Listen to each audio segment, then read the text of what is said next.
What's good, YouTube? And today, first off, my name is Trey Young. You know what I'm saying? If you're new, you know what to do. Subscribe to your boy. You know what I'm saying? And follow my Instagram. You know what I'm saying? At Taylor26. You know what I'm saying? And today, I will be reacting to Confessions of a Fast Food Employee. You know what I'm saying? From Sugga the Youngin. All right, let's get to it now. Let's get to it, man. We're not even gonna waste no time. We're gonna get straight into this motherfucker. Oh shit, my bad, y'all. Damn, nigga, get this chat room out my face. All right, let's do it. No, one effect that working at fast food restaurants has had on me is that I now permanently view these establishments very differently. And this has nothing to do with the food itself, because everybody already knows that what you eat at a fast food place is questionable. You know that when you order it. Burger was just infused with GMO super molecules. That's probably how they get it to taste so good though. Matter of fact, hit my burger with another syringe of whatever the good stuff is. But no, what I'm talking about is the type of stuff that goes down in the back in these fast food kitchens that you as the customer never see and never know about. Shit, to be honest, I only worked in fast food for like about half a month. Like I worked at McDonald's for like 2 weeks, literally. I worked there for 2 weeks and I quit. I could not handle that shit. I hated it. And shoot, I'm about to quit. Shoot, I'm about to quit the job I have now soon. So, hey, you know what I'm saying? About to be a full-time content creator. You know what I'm saying? So hey, it's gonna go well. I'm gonna be the result of some of the absolute menaces they hire at some of these places. What the fuck blowing it gonna do, nigga? Handler's card is really just a piece of paper they'll sell to anybody with $10. You hate to see it. Let me give you just one example off the top of my head, which this is an all-time fast food classic. In fact, you've probably been a victim of something like this yourself without even knowing it. So back in the kitchen, we had these big plastic waste buckets that we would use to throw old food in after it sat out too long. And we had two of them, one for the chicken and one for the fries. And these buckets would fill up with waste as the day went on. And the reason we were always wasting so much food was because it could be difficult to perfectly calculate the exact amount of food to cook. And sometimes you would just end up overcooking. And then the biggest amounts of waste would happen when we were in the middle of a rush, you know, customers pouring in. So we're cooking basket after basket to keep up with all the customers, right? That team school bus coming that motherfucker on Sunday. Just suddenly end. That team school bus coming that motherfucker on Sunday now. The worst times to be a fast food worker. Thanos snapped out of nowhere, it would seem. And we'd be stuck with just mountains of food and not enough customers. Hey, at least the food. And all this food would just sit out, get all soggy, mushy, start changing colors. And it somehow still looks more appetizing than Arby's. But that's what we had the waste bucket for, right? And we'd fill that thing up to the top with decomposing chicken fingers pretty much every day. And that whole thing would end up in the dumpster. All Arby's is meat slapped on bread. That's all it is. The roaches at the end of the night. So depending on what you get. Particular night, it's a couple hours before closing, and there's only a couple of us employees left in the restaurant. And I'm not even making people's orders. I'm in the back mopping up the floors. It was my coworker that was on the line making orders, and the manager was away in his office. And when the manager was in his office, that was always a good sign. Manager in the office meant that orders were going out quickly and there were no problems and nothing for them to come out and yell at us about. Because to give you some background, the one thing that everything revolved around at this chicken franchise was the service times. It was all about getting the customer their food fast, within 2 minutes, 3 minutes max, from the moment they ordered to the moment they were handed their food at the window. That is definitely one thing this franchise took extremely seriously. I mean, let the manager think you weren't breaking the barriers of time and space to crank out orders, and you would just get absolutely reamed over it. I'm talking about verbally berated. Management would be irate, yelling at you like, "What, do you think this is all a game?" And then they threatened to throw you on dish duty. That was always the classic threat, that you'd get thrown on dish duty. Not only for the rest of your current shit. That's the worst shit you could possibly do. Dish duty. Because it's like so much fucking dishes, bro. I mean, it ain't hard, but it's like, nigga, anybody trying to do that shit? Nigga. And then on top of that, have to deal with them nasty ass attitudes and shit. Because, you know, don't nobody want to work there. You know what I'm saying? Shit, the managers cuss you out. You know what I'm saying? The managers, to be honest, I ain't gonna cap. The managers at fast food restaurants, they don't be giving a shit. I'm not gonna lie.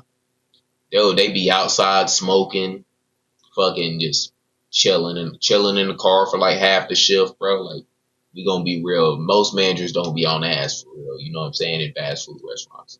Now, it's been about a year since I worked at fast food. So, it's been over a year since I worked at fast food. So, don't quote me. That was just back in my, you know what I'm saying? Back in my little 2-week stay. You know what I'm saying? Shift, but also for all future shifts indefinitely into eternity.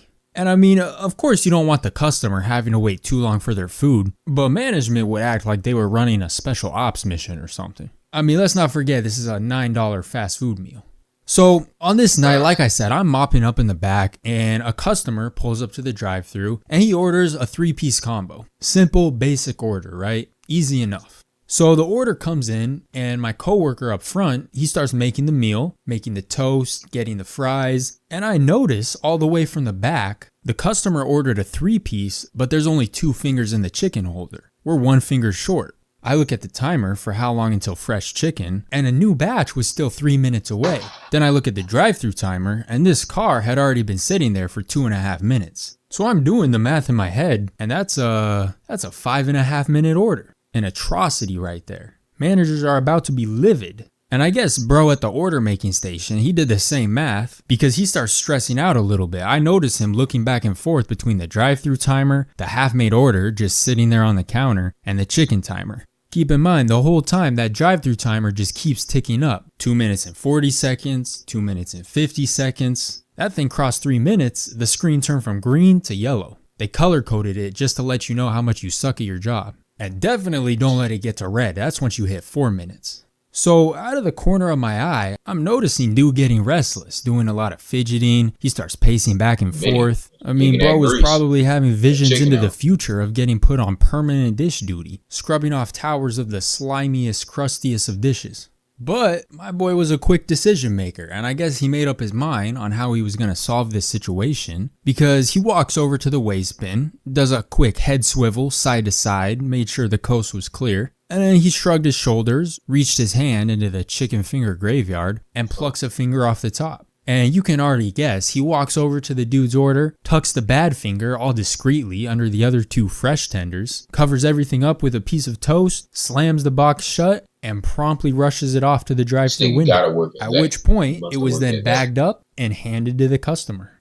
He really thought he was slick. And to be honest, he might have been because the customer drove off and boom, 3 minutes and 18 second service time. Hey, that's solid time right there. See, these were the types of problems he was paid to solve. Mission accomplished.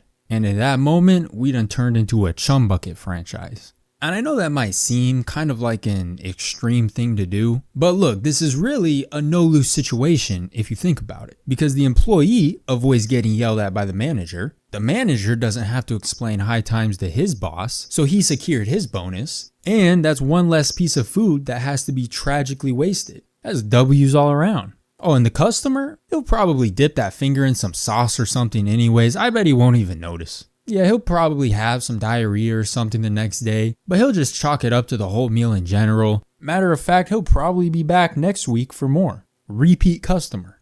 But yeah, people were always going to the craziest of lengths to keep the service times low. And it wasn't always grabbing food from the waste bucket. I mean, sometimes it would be the opposite. I would see people undercook the food so it could be ready faster. They would be ripping open half-cooked pieces of chicken like, I mean, it's not that pink, right? What do you think? You think it's good? And then someone else would be like, yeah, close enough. Serve that batch up. I mean, isn't the point of rushing the food out as fast as possible to give the customer the best experience possible? Except, ironically, it would often just end up with them getting a horrible experience. So, task failed successfully, I guess. I mean, nowadays, when I eat fast food, I almost feel better when the food takes a few minutes longer than normal to make, because then I don't have to sit there wondering what type of shenanigans went down that made it. Okay. You worked at Jack in the Box. That's what I'm getting at. You worked at Jack in the Box. I ain't gonna lie. Today, I just went to Jack in the Box. So, boom, I worked at Home Depot, right? I went to Jack in the Box right before I clocked in, right?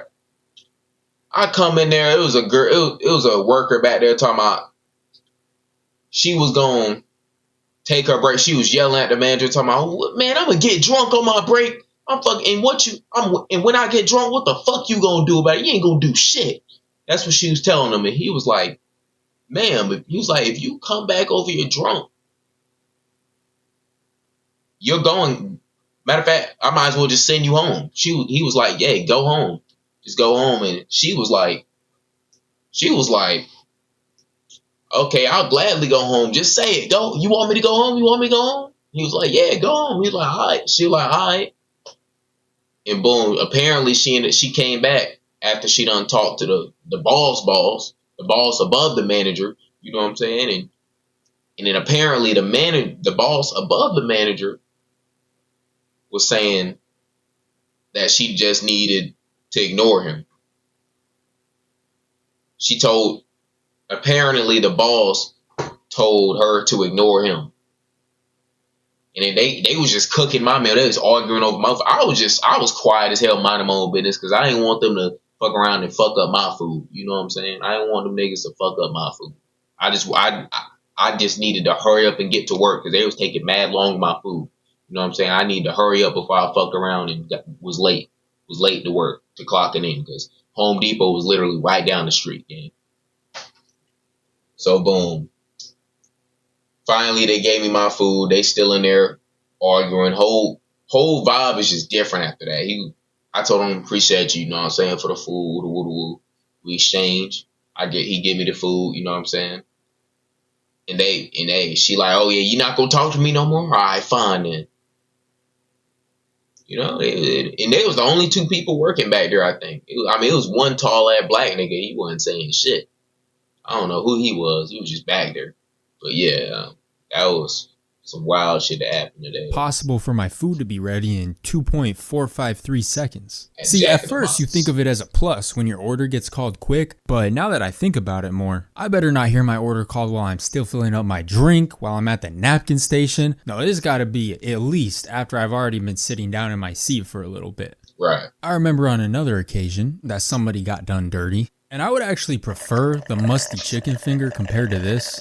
And this time involved their drink, specifically their sweet tea. Now, I usually work in the kitchen, so I was in the back when this happened, but I heard about the story later that night, and this one was bad. I can't even laugh about this one. Because we had these drink dispensers that we would serve the iced tea from, right? We had like a dozen of them spread all over the restaurant. Some were in the lobby, some were behind the counter, a few at the drive-thru. Right. And we had to clean each one of these containers every single night. Take them all apart, clean all the little pieces, and then put them all back together. It was kind of a headache. So sometimes, to make it easier, instead of cleaning them all after we closed, we would give whoever was on dish duty a head start and take them down maybe an hour or so before we closed. Right. So we would combine what was left in every tea holder from the entire restaurant into a single 5-gallon bucket and serve tea out of that bucket for the rest of the night. So the upside was you got to start on the dishes early, but the downside with the bucket is it was kind of a hassle to use because you had to basically scoop the tea with a separate cup down into the bucket and then pour that cup into the other cup as opposed to just pouring it straight from the dispenser.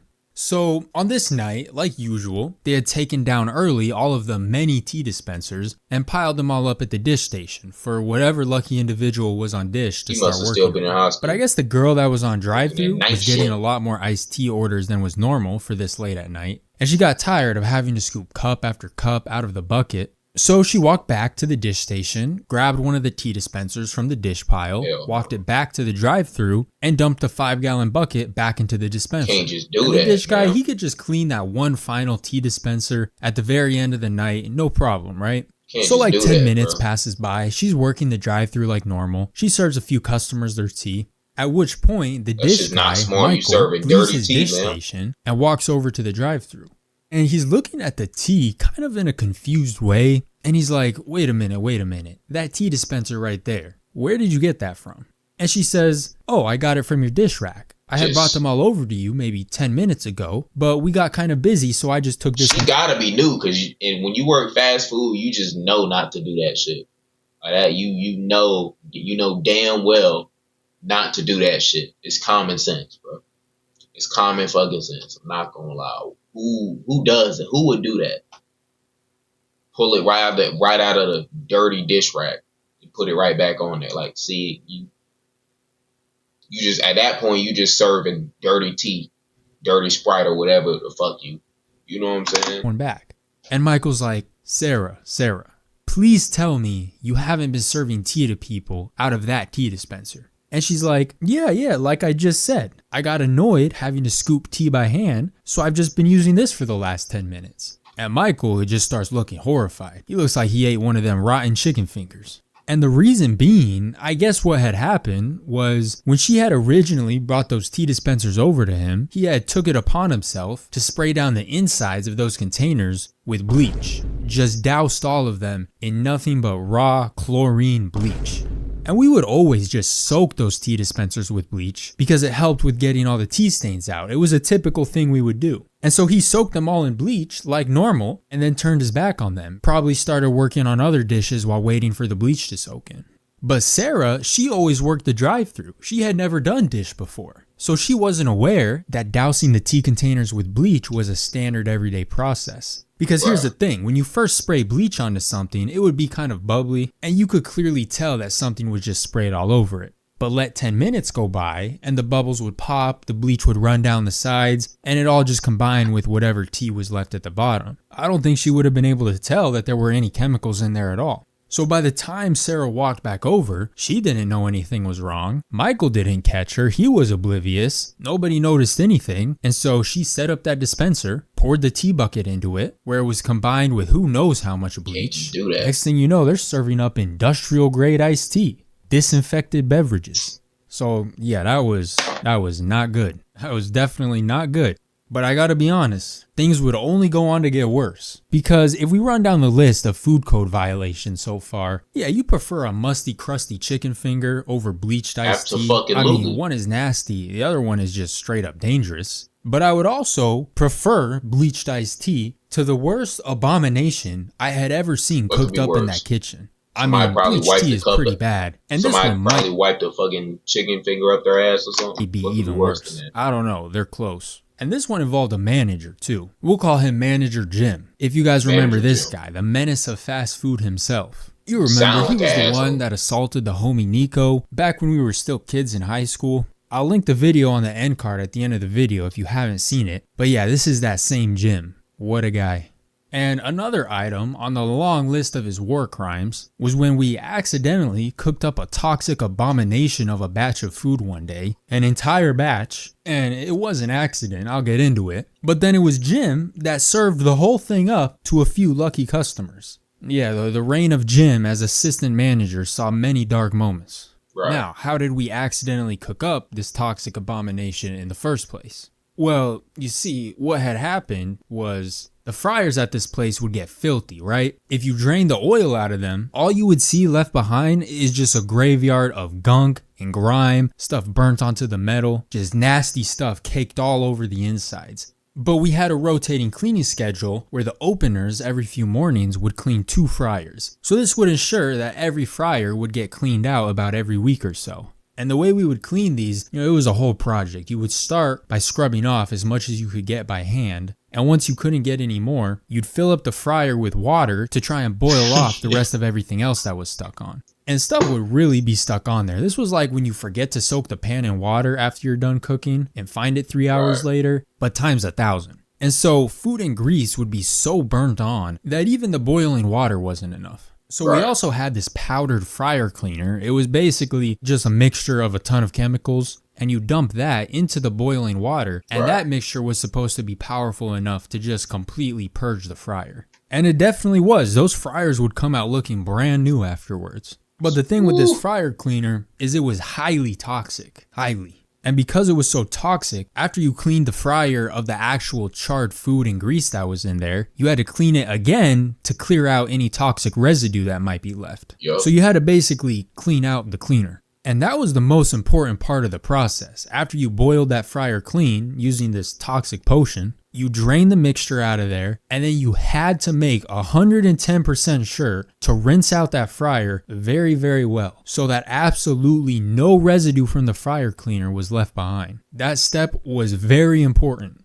In fact, we would drag in the hose from outside and you would just blast the fryer with it to make sure every speck of that fryer cleaner gets washed away. And once you were confident, you didn't Shoot, leave well, that's behind that a old school shit. Because when I was working at fast food, the motherfuckers was cleaning itself. Yeah, the fryers was literally cleaning itself at McDonald's. You know what I'm saying? By the time I was working there, so that's probably the old fryers. You know what I'm saying? You probably had to really get in there. single particle of this poison, But you hell could if I know, now I put some only worked fresh there for oil 2 back weeks. in the fryer and start cooking again. And here's the thing, is you would immediately know if you left any fryer cleaner behind. Because if you did, Motherfuckers as start soon as you overflowing. tried to fry something in there, everything would react and the whole thing would just start foaming up like crazy. You would definitely know. It looked like something that would give you superpowers if you fell into it. Well, one day we were just about finished up cleaning one of the fryer slots, and we were running a little behind schedule on this day because we were supposed to be finished with the fryer cleaning in the morning, but it was already lunchtime and we were just now wrapping up. So Jim is already stressed thin because the lunch rush is coming through and you're not really supposed to be down a fryer going into the lunch rush. So because of that, we're having trouble keeping up with orders. Tickets are just piling up one after the other. And Jim's yelling at us to hurry up with the cleaning. I mean, this man was always yelling constantly, and today was no exception. So he's yelling at us to bring the fryer online ASAP. But no worries, right? No worries, because the oil finally finishes heating up. I start dropping chicken into the newly cleaned fryer, right? I'm loading up the fryer with as much as could fit. We have like 25 tickets to make, but it's all good. We've got plenty of food on the way. But then it's a couple minutes into the chicken cooking and I'm watching it cook and I'm seeing a few more bubbles flying out of the oil than normal. And then those few extra bubbles turned into a little bit of frothiness, and then that turned into the whole fryer just overflowing to the brim with foam. I was like, oh nah, it's over. Oh, shit. I don't remember whose specific job it was to wash the fryers clean that day, but they for sure messed up. But regardless, here we were. So I had to go personally deliver the bad news to Jim, which I wasn't thrilled about because, like I told the story in an old video, this man has been known to assault his workers before. So I try to lay it down lightly, right? He's busy making orders around the corner or something. And I walk over to him. I'm like, hey Jim, let me show you something real quick. This batch of chicken, the one that was supposed to be ready in a few minutes, yeah, I think we're gonna have to scrap the whole thing. And as I was explaining to him about the toxic oil and all that, Jim starts realizing what had happened. This man's face starts turning red with anger, just like the current color of the service timer actually. But his stress does make sense. We're low on food, tickets are printing out of the machine non-stop. You know, some construction crew pulls up on their lunch break 10 deep. Things were getting chaotic. And so Jim looks at the fryer, walks over to it, picks up the baskets out of the foaming oil, and threw everything in the trash. Is what I wish I could say happened. But instead, no, how it actually happened, he picks up the chicken, moves it to the empty fryer directly next to it, and he says, all right, there we go. See, it's in clean oil now. I'm sure the batch will be. Well, there you go. There you go. That's exactly how they be when they fuck something up. When somebody half-ass something, they be like, well, there you go. Like when they fuck up your engine in the car, that's the type shit them electricians be saying, bro. When they fuck some shit up, bro. Yeah, somebody getting like stomach bugs, somebody getting some type of, you know what I'm saying? Be fine. Right. Just avoid that Somebody toxic getting oil some type of food so we poisoning. can clean it out again. All right, continue work as normal. And my coworker and myself were looking at each other, and my coworker, he was like, wait a minute. What do you mean by that batch will be fine? You're talking about those baskets of chicken right there that have just been marinating in who knows what type of toxicity? Chemicals infused into every fiber of every chicken finger? I mean, that's how cooking stuff in oil works, right? That's crazy. This was too far even for rotten chicken finger guy. Even he's looking around like he can't believe this chicken is anywhere but the dumpster right now. And then there was the additional problem that the oil he had transferred the chicken into, it was clean, but I feel like we now contaminated that oil too, therefore contaminating all future food cooked in both fryers. So we just kept going further and further in the wrong direction. But Jim, he's like, no, we don't have time for any of this, all right? Look right there, that timer is going off. That means the food is ready. Pull that food out. And what Jim says goes, so he saw to it that the chicken finished cooking and then personally served up the entire batch. And I'm talking about the entire batch, bro, not one finger left over. He starts moving in fast motion, making mad platters of this toxic chicken and throwing them up on the completed orders area. And we did this thing at that restaurant where if there were little tiny pieces of chicken that weren't big enough to count as a full finger, we'd throw a couple of those into people's orders for free, and I didn't even see any of those left over. He used up every aspect of that batch. Hey, that rotten chicken is looking like a pretty good alternative right about now. I mean, good thing no customer had to be inconvenienced with an additional 5-minute wait, right? Anything but that. Yeah, those customers ate that chicken and got x-ray vision afterwards. So look, guys, come through. You know, we got chemical infused chicken. You could wash it down with some bleached iced tea. Fries could have been taken from the rotten pile. And it will only take 2 minutes and 30 seconds for us to get all of that to you. Mind you. I know. It's pretty impressive. 6 fucking fries. And by the way, plate feel free to leave a tip at the end of your order. It's just going to ask you one question real quick. That's wild. Hey, man, if y'all enjoyed the video, man, like, comment, subscribe. You know, ring that bell, you know what I'm saying? And until next time, peace, you know what I'm saying?